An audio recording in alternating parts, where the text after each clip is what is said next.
Imagine waking up tomorrow. You check your bank account before work. Your paycheck arrived yesterday, but somehow, your balance already looks smaller than you expected. Nothing unusual happened. You didn't buy a new phone. You didn't book a vacation. You didn't make any luxury purchases. Yet somehow, it feels like you're falling behind. Now imagine this isn't just happening to you. It's happening to millions of Americans. And that's where today's story begins. Because something strange is happening in America. The economy on paper looks healthy. Companies are still hiring. The stock market continues making headlines. Politicians talk about economic growth. Yet millions of hardworking people quietly say the same thing. I've never felt this broke. So, what's really happening? Economists have a name for it. Some call it the silent recession. Not because the economy officially collapsed, but because everyday life became dramatically more expensive while incomes struggled to keep up. Think about the last few years. Rent became more expensive. Groceries became more expensive. Car insurance increased. Healthcare costs climbed. Even a simple dinner with family suddenly costs far more than it used to.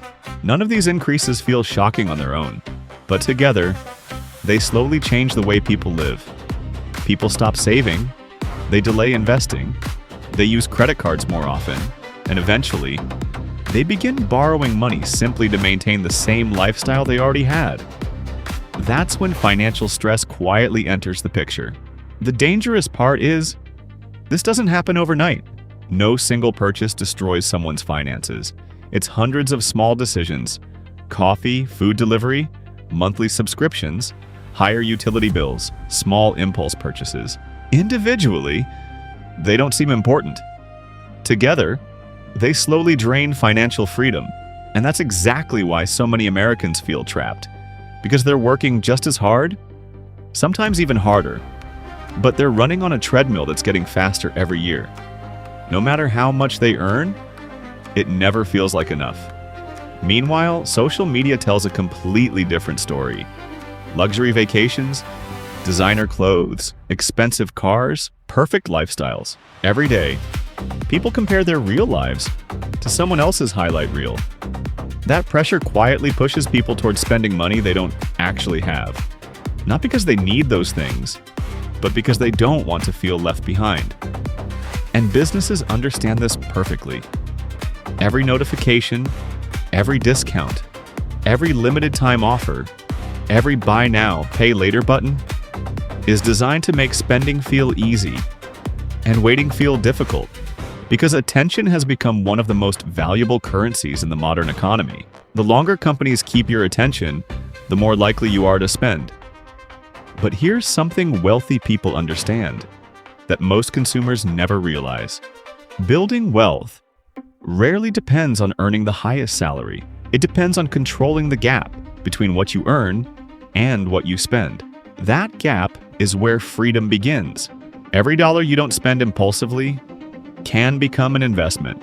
Every investment can become an asset. And every asset can eventually begin paying you instead of the other way around. That's the difference between surviving and building wealth. The silent recession isn't just about inflation. It's about psychology. It's about habits. It's about learning to recognize the invisible forces constantly encouraging people to consume instead of create. Because financial freedom doesn't start when you earn $1 million. It starts the moment you become intentional with the money you already have. The people who build wealth aren't always the ones making the most money.